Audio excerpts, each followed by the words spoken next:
Գասպարյանի գործի վերաբերյալ ինչ կասեք եւ նրա խափանման միջոց կալանքը այդպես էլ չի փոխում տևական ժամանակ է կալանքի։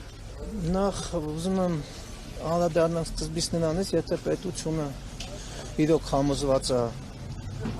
որ Սերով Գասպարյանին եւ կոնկրետ նաեւ այս խմբին մեղսագրվող արարքը տեղ ունի իրականության մեջ, նախ եթե տեսականորեն էլ ընդունենք, որ գոյություն ունի մեղսագրվող արարքը, պետք է հասկանանք, որ սա ինչ-որ բանի հետևանք է։ Սա առաջի խումբը չի, որ նման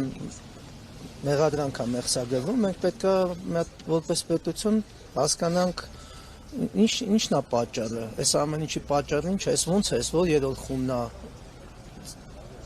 ենթադրյալ ձևավորվում, այս չարիքից ազատվելու ճանապարհը բռնել։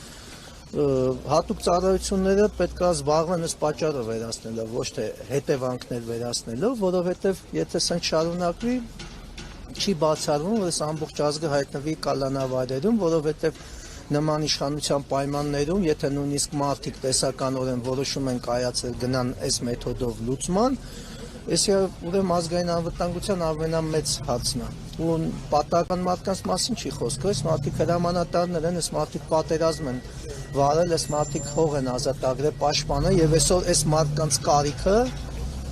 առանց այդ քիչ են գնացել, այս մարդկանց կարիքը ավելի է զգացվում Հայաստանի պաշտպանության համար։ Լավ, Արցախը հանձնեցիք, էլի հանգիստ չեք։ Հիմա ինչ եք ուզում։ Սյունիքի ուղղությամբ թշնամին ակտիվացել է եւ գրակոծների հետ կապված պաշտպանության նախարարությունը դրանք համարում է ոչ Հայաստանի ուղղությամբ։ Դե սպասեք նրան, հիմա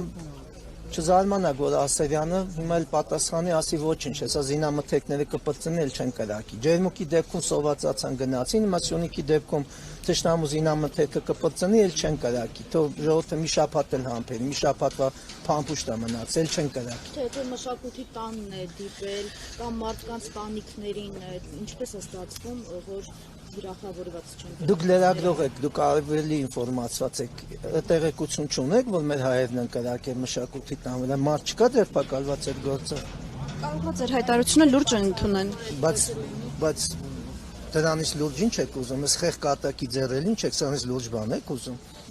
Այսինքն պաշտպանության նախարարության առաջարկ ադրբեջանական կողմին, որ հետաքննություն անենք, պարզենք, հենց նպատակը դա է։ Նման պաշտպանության նախարարի գլխավոր շտաբի պետի արկայության պայմաններում դուք խոսում եք ուժային նման կառույցի գոյության մասին։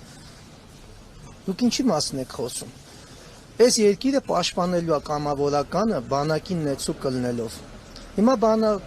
այն կողմից բանակն են կազմաքանդում, այս կողմից կամավորական շարժումներն են փորձում, ասես բսկտել, իրար դեմ հանել, հրամանատարներին բանտարկել։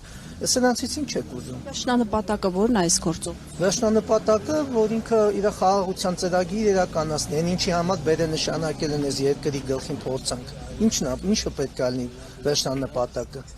Ինչ եք ուզում։ Էսի առաջի խումբն է, այսքան մարդկանց վրա այս մեղադրանքները մեղսագրվում է։ Պատճառը վերացրեք։ Պատճառը ինքն է։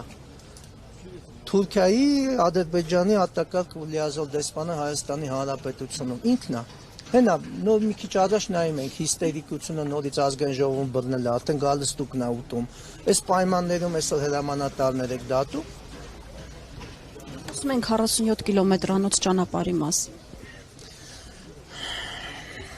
Այս ազգին հասնում է։